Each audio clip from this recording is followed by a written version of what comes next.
ஸ்ரீ சாய் சத்சரிதம் அத்தியாயம் 36. 2 கோவா கணவான்கள் திருமதி அவுரங்காபாத்கர் ஆகியோரின் அற்புத கதைகள்.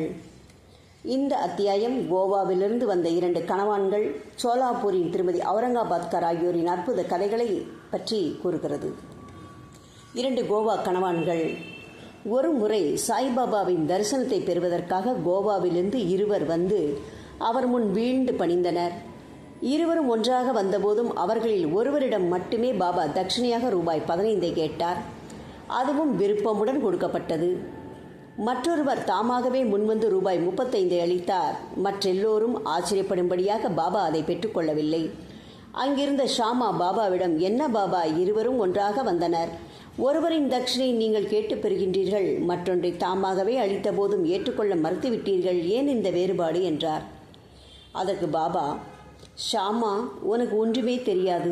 நான் ஒருவரிடமிருந்தும் ஒன்றும் எடுத்துக்கொள்வதில்லை. இம்மசூதியின் ஆளும் தெய்வமான மசூதி மாயி குறிக்கப்பட்ட கடன் தொகையை கேட்டாள். அதை அவர் அளித்து கடனிலிருந்து விடுபடுகின்றார். கவனிக்கும்படியாக எனக்கு எவ்வித வீடோ சொத்தோ குடும்பமோ இருக்கிறதா? எனக்கு எதுவுமே தேவையில்லை. எப்போதும் சுதந்திரமாகவே இருக்கிறேன். கடன், பகைமை, கொலை ஆகியவைகளுக்கு பரிகாரம் தேடப்பட்டே ஆக வேண்டும். தப்ப வழியே இல்லை என்று கூறிவிட்டு பின் தமக்கே உரித்தான பாணியில் பின்வருமாறு கூறத் தொடங்கினார்.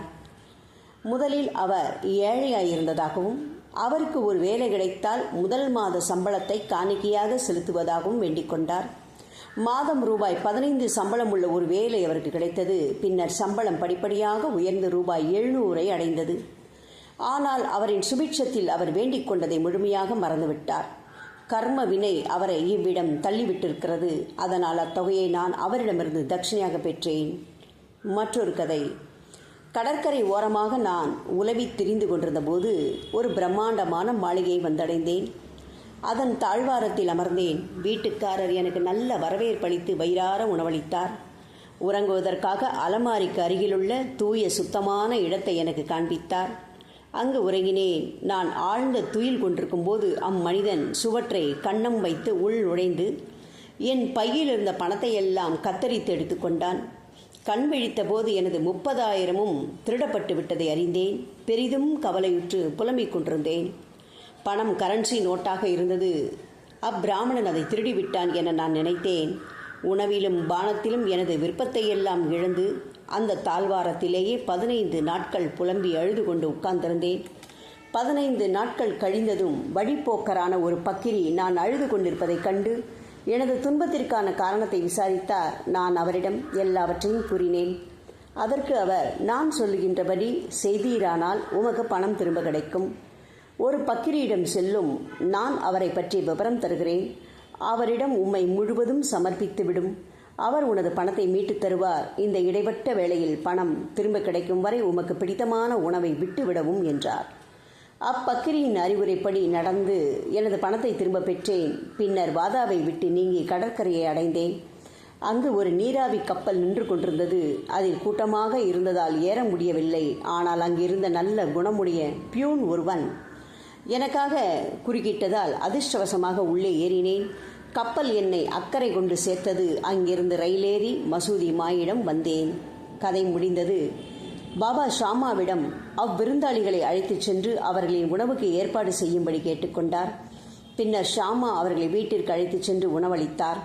உணவின் போது ஷாமா அவர்களிடம் பாபாவின் கதை விளங்காத புதிராக இருப்பதாகவும், ஏனெனில் அவர் கடற்கரை பக்கமே சென்றது கிடையாது என்றும், ரூபாய் 30,000 போன்ற எவ்வித பணத்தையும் அவர் வைத்திருக்கவில்லை என்றும், பயணம் செய்ததே இல்லை, பணத்தை தொலைத்ததே இல்லை, மீண்டும் அதை திரும்ப பெற்றதே இல்லை என்றும் கூறி அதை அவர்கள் புரிந்து கொண்டு அதன் குறிப்பு நுட்பத்தை அறிந்து கொண்டார்களா என்று கேட்டார். விருந்தினர் ஆழ்ந்து மனமுருகி கண்ணீர் சிந்தினர். தொண்டை அடைக்கும் குரலில் அவர்கள், பாபா நிறைய பேரறிவுடையவர், எல்லையற்றவர், தன்னிகரில்லாத முழு முதற் பொருள், பரபிரம்மம். அவர் உரைத்த கதை சரிநுட்பமாக எங்களது கதையே. அவர் பேசியது யாவும் எங்களை பொறுத்தவரை ஏற்கனவே நடந்துவிட்டன. இதையெல்லாம் அவர் எங்கனம் அறிந்தார் என்பது ஆச்சரியத்துள் ஆச்சரியம். எல்லா தகவல்களையும் நாங்கள் உணவுக்கு பின் உரைக்கின்றோம். உணவுக்கு பின் அவர்கள் வெற்றிலை போட்டுக் கொண்டிருக்கும் போது விருந்தினர் தங்கள் கதையை சொல்ல ஆரம்பித்தனர். அவர்களுள் ஒருவர் கூறுகின்றார், மலைத்தொடரின் மீதுள்ள ஒரு கோடை வாசஸ்தலமே எனது சொந்த ஊர். ஒரு வேலை தேடி பணம் சம்பாதிக்கும் பொருட்டு கோவாவுக்கு சென்றேன். தத்தர் தெய்வத்திடம் எனக்கு வேலை கிடைத்தால் முதல் மாத ஊதியத்தை சமர்ப்பிப்பதாக வேண்டிக் கொண்டேன். அவரது அருளால் ரூபாய் 15 சம்பளம் உள்ள ஒரு வேலை கிடைத்தது.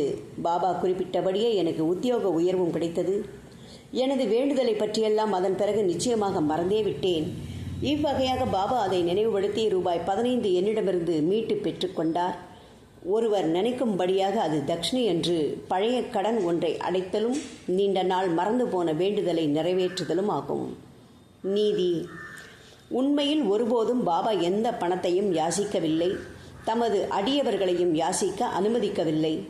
ஆன்மீக முன்னேற்றத்திற்கு பணத்தை ஒரு அபாயமாக, தடையாக அவர் கருதினார். தமது பக்தர்களை அதன் பிடியில் விழ அனுமதிப்பதில்லை. இது விஷயத்தில் பகத் மகள்சாபதி ஒரு உதாரணம் ஆவார்.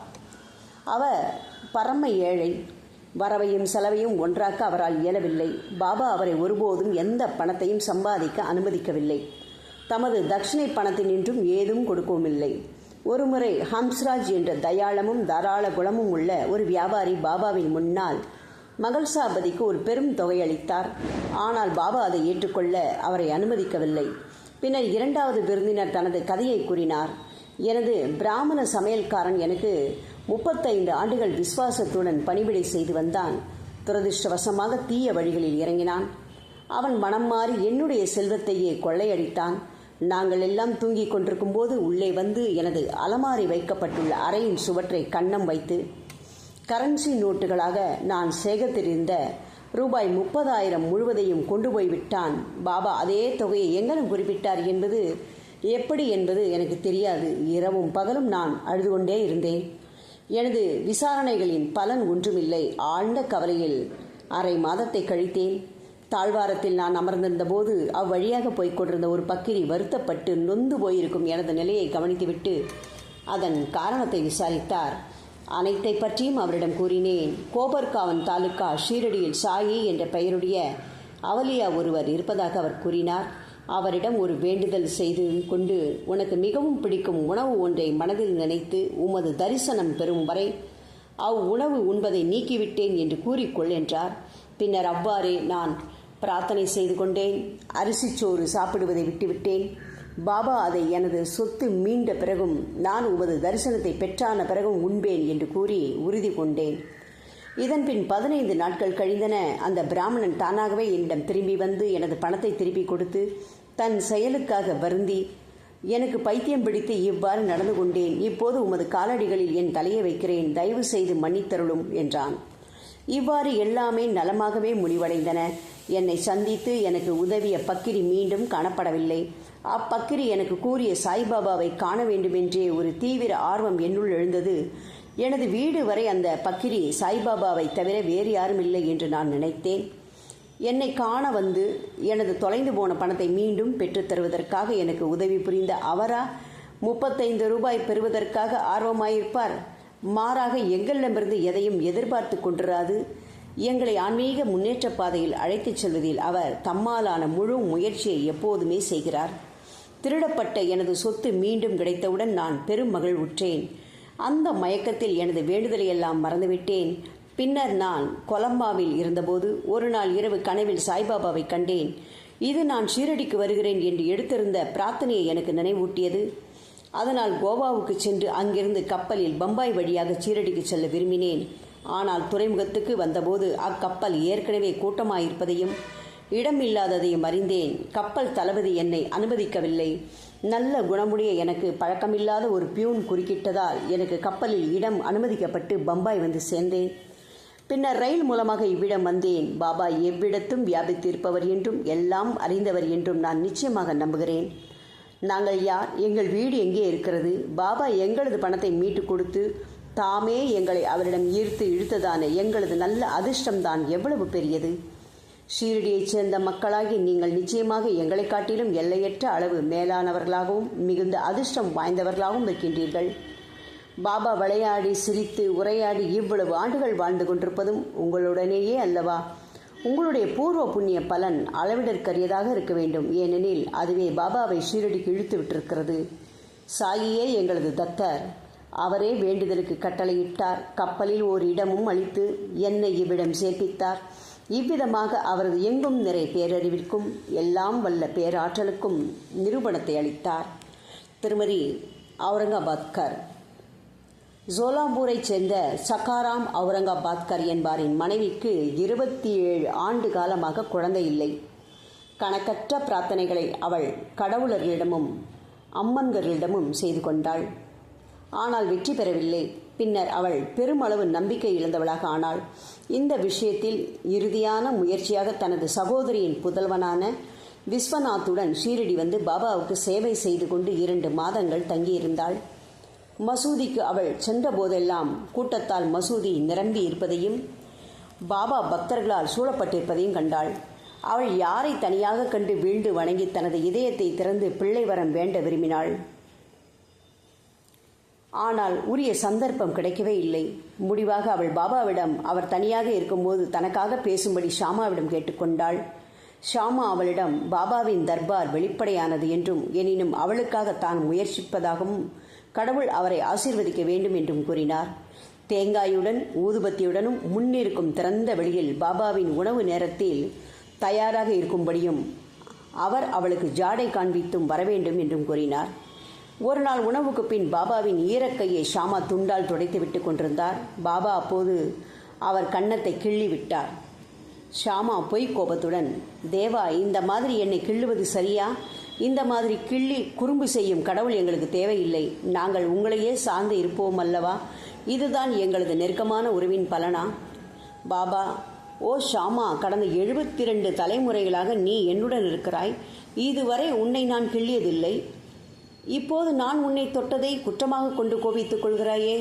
ஷியாமா, எங்களுக்கு எப்போதும் முத்தங்களையும் உண்பதற்கு இனிப்புகளையும் கொடுக்கும் ஒரு கடவுளையே நாங்கள் விரும்புகிறோம். தங்களிடமிருந்து எந்த மரியாதையோ மோட்சத்தையோ புஷ்பக விமானம் முதலியவற்றையோ நாங்கள் வேண்டவில்லை. தங்கள் பாதாம்புயத்தின்பால் எங்களது நம்பிக்கை எப்போதும் மிக நன்றாக தெளிந்த விழிப்பு நிலையில் இருக்க வேண்டும். அதற்கு ஆசீர்வதியுங்கள். பாபா, ஆம், உண்மையில் அதற்காகவே தான் நான் வந்திருக்கிறேன். நான் உங்களுக்கு உணவூட்டி பேணி வளர்த்து வருகிறேன். உங்கள் மீது அன்பும் பாசமும் கொண்டிருக்கிறேன். இதன் பின்னர் பாபா தமது இருக்கையில் போய் அமர்ந்தார். ஷாமா அப்பெண்மணிக்கு ஜாடை செய்தார். அவள் மேலே வந்து வணங்கி தேங்காய், ஊதுபத்தி இவைகளை பாபாவிடம் அளித்தார். பாபா அந்த முற்றல் தேங்காயை ஆட்டினார். அதனுள் இருந்த பருப்பு உருண்டு சப்தம் செய்தது. பாபா, ஷாமா, இது உருளுகிறதே, என்ன சொல்கிறது என்பதை கவனி. ஷாமா, இப்பெண்மணி மாதிரியாகவே ஒரு குழந்தையும் தனது வயிற்றில் உருண்டு உயிர் புற வேண்டுமென்று வேண்டுகிறாள். எனவே அத்தேங்காயை தங்களது ஆசீர்வாதத்துடன் கொடுங்கள். பாபா, இத்தேங்காய் அவளுக்கு மதலை அளிக்குமா? இம்மாதிரி விஷயங்களில் எல்லாம் ஜனங்கள் எவ்வளவு முட்டாள்தனமாகவும் போலி நம்பிக்கையுடனும் இருக்கிறார்கள். ஷாமா, தங்களது மொழி, ஆசை இவைகளின் சக்தியை நான் அறிவேன். தங்களது சொல் அவளுக்கு குழந்தைகளின் தொடரையே அளிக்கும். நீங்கள் விவாதித்துக் கொண்டிருக்கின்றீர்களே தவிர உண்மையான ஆசையை அளிக்கவில்லை. விவாதம் கொஞ்ச நேரம் நடந்து கொண்டிருந்தது. பாபா தேங்காயை உடைக்கும்படி மீண்டும் மீண்டும் ஆணையிட்டுக் கொண்டிருந்தார். ஷாமாவோ முழு தேங்காயையும் அப்பெண்மணிக்கு அளிக்கும்படி விவாதித்துக் கொண்டிருந்தார். முடிவாக பாபா சம்மதித்தார்.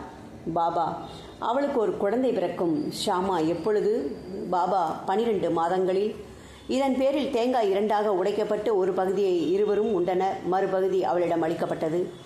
பின்னர் ஷாமா பெண்மணியின் பக்கம் திரும்பி, அன்புள்ள அம்மையே, நீ எனது மொழிகளுக்கு ஒரு சாட்சி. 12 மாதங்களுக்குள் உனக்கு குழந்தை ஏதும் பிறவாவிட்டால் ஒரு தேங்காயை இந்த தெய்வத்தின், அதாவது சாய்பாபாவின் தலையின் மீது அடித்து அவரை மசூதியிலிருந்து வெளியே விரட்டி விடுவேன். இதை நான் செய்ய தவறுவேனாயின் என்னை மாதவ் என்று நானே அழித்துக் கொள்ள மாட்டேன். நான் கூறுவதை நீ விரைவில் உணர்வாய் என்று சூளுரைத்தார். அவள் ஓராண்டுக்குள் ஒரு புதல்வனை பெற்றெடுத்தாள். புதல்வனது 5வது மாதத்தில் அவனை மசூதிக்கு எடுத்து வந்தாள். கணவன் மனைவி இருவரும் பாபாவின் முன்னால் வீழ்ந்து வணங்கினார்கள். நன்றியுள்ள அத்தகப்பனார் ரூபாய் 500 அன்பளிப்பாக சமர்ப்பித்தார். ஷாம் கர்னா என்ற பாபாவின் குதிரைக்கு ஒரு கொட்டகை கட்டுவதற்காக அத்தொகை செலவிடப்பட்டது. ஸ்ரீ சாயியை பணிக. அனைவருக்கும் சாந்தி நிலவட்டும். ஓம் சாய்ராம்.